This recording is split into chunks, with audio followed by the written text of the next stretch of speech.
नमस्कार, news room में आप सभी का स्वागत है।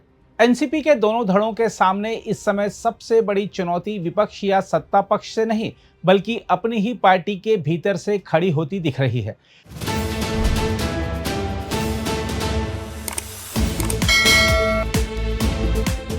एक और शरद पवार की अगुवाई वाली एनसीपी एसपी में विधायक खुले तौर पर पार्टी की राजनीतिक दिशा बदलने का दबाव बना रहे हैं, तो दूसरी ओर दिवंगत अजीत पवार की पत्नी सुनेत्रा पवार की अध्यक्ष पद पर ताजपोशी को लेकर कानूनी विवाद खड़ा हो गया है। अजीत पवार की विमान दुर्घटना में मौत के बाद पार्टी का नेतृत्व सुनेत्रा पवार के हाथों में आया, लेकिन उनकी ताजपोशी शुरू से ही विवादों में घिर गई।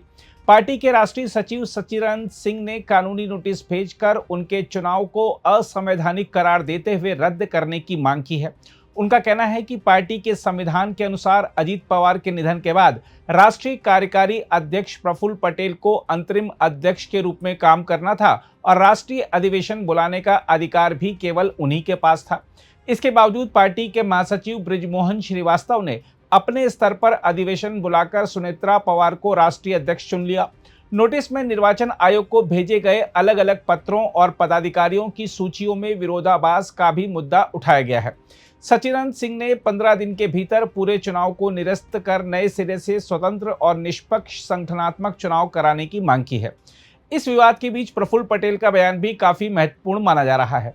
उन्होंने पहली बार सार्वजनिक रूप से स्वीकार किया है कि अजीत पवार के निधन के बाद पार्टी में बड़ा खालीपन पैदा हुआ है और उसे भरना आसान नहीं है। उन्होंने कहा कि पार्टी के भीतर सुधारात्मक कदम उठाने की जरूरत है। माना जा रहा है कि सुनेत्रा पवार के नेतृत्व में उनके पुत्र पार्थ पवार का बढ़ता प्रभाव भी कई वरिष्ठ नेताओं को असहज कर रहा है।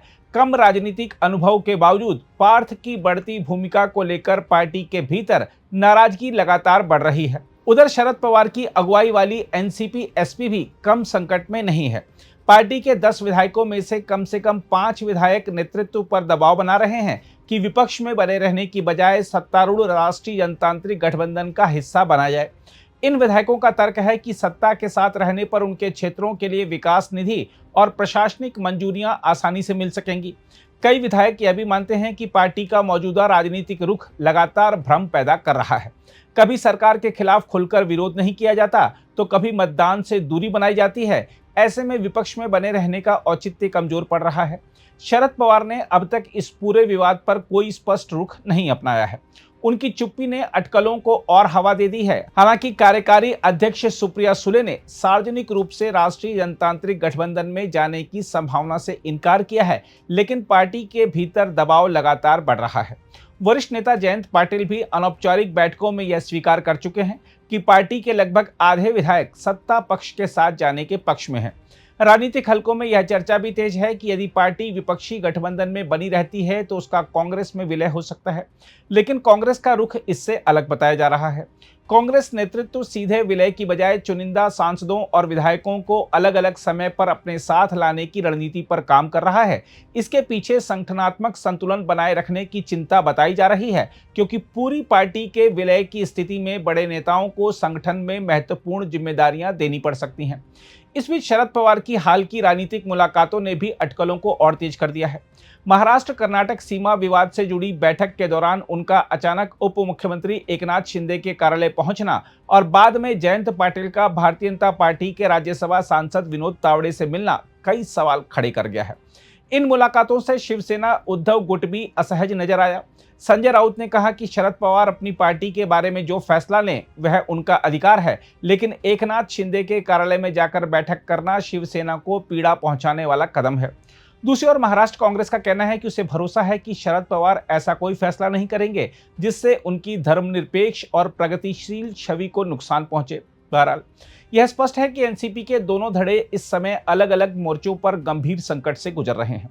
एक और सुनेत्रा पवार को अपने ही संगठन के भीतर वैधता की चुनौती का सामना करना पड़ रहा है, तो दूसरी ओर शरद पवार अपने विधायकों की बढ़ती बेचैनी और राजनीतिक भविष्य को लेकर उठ रहे सवालों से घिरे हुए हैं।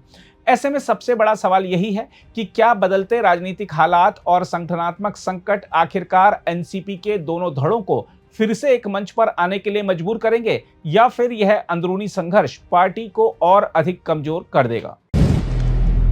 अगर आप भी लेना चाहते हैं देश दुनिया की तमाम जानकारी तो आज ही सब्सक्राइब करें हमारे चैनल को। साथ ही नीचे दिए बेल आइकन को जरूर दबाएं ताकि हर अपडेट आप तक पहुंच सके।